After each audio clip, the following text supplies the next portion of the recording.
एक दिन राजकुमार सिद्धांत अपने चचेरे भाई देवदत्त के साथ बाग में घूमने के लिए गए।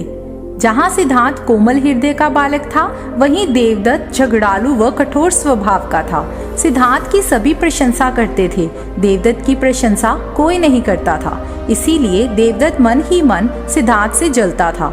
जहाँ वे दोनों घूम रहे थे, उनसे थोड़ी ही दूर एक हंस उड़ रहा था। उस हंस को देखकर सिद्धांत बहुत प्रसन्न हो रहा था। तभी देवदत्त ने कमान पर तीर चढ़ाया और हंस की ओर छोड़ दिया।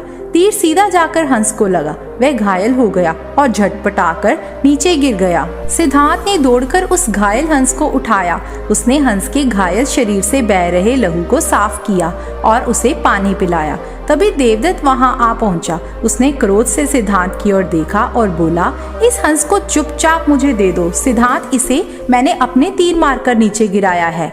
नहीं, सिद्धांत ने हंस की पीठ सहलाते हुए उत्तर दिया, मैं इस हंस को तुम्हें नहीं दे सकता। तुम निर्दयी हो।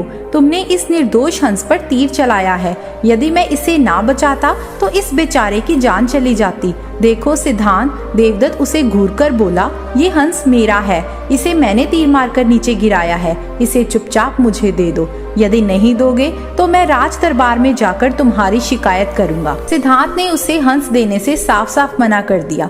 देवदत्त राजा शुद्धोधन के दरबार में जा पहुंचा और सिद्धांत की शिकायत की। शुद्धोधन ने उसकी शिकायत को ध्यान पूर्वक सुना, फिर सिद्धांत को बुलवा भेजा। कुछ ही देर में सिद्धांत हंस को लेकर राज दरबार में उपस्थित हो गया।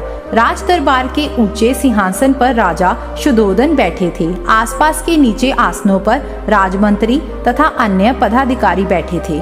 कई सैनिक हथियार लिए द्वार के निकट खड़े थे। शुद्धोधन के संकेत करने पर देवदत्त सिर झुकाकर बोला, महाराज, जो हंस इस समय सिद्धांत के पास है वह मेरा है। इसे मैंने तीर मारकर पृथ्वी पर गिराया था। सिद्धांत ने इसे उठाकर इस पर अपना अधिकार कर लिया। ये हंस मेरा है, कृपया इसे मुझे दिलाया जाए।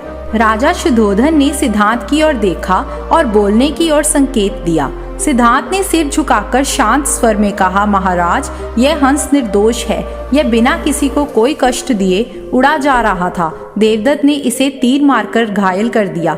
मैंने इसका उपचार किया है, इसके प्राण बचाए हैं। मैं समझता हूँ कि प्राण लेने वाले से अधिक प्राण बचाने वाले का अधिकार होता है।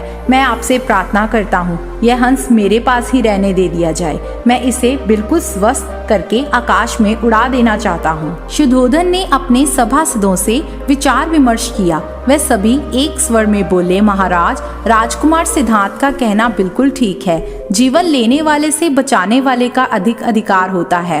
अंततः हंस राजकुमार सिद्धांत के पास ही रहने देना चाहिए। राजा शुद्धोधन ने सभासदों की बात मान ली। उन्होंने सिद्धांत से कहा, इस हंस पर तुम्हारा अधिकार है, तुम इसे ले जा सकते हो।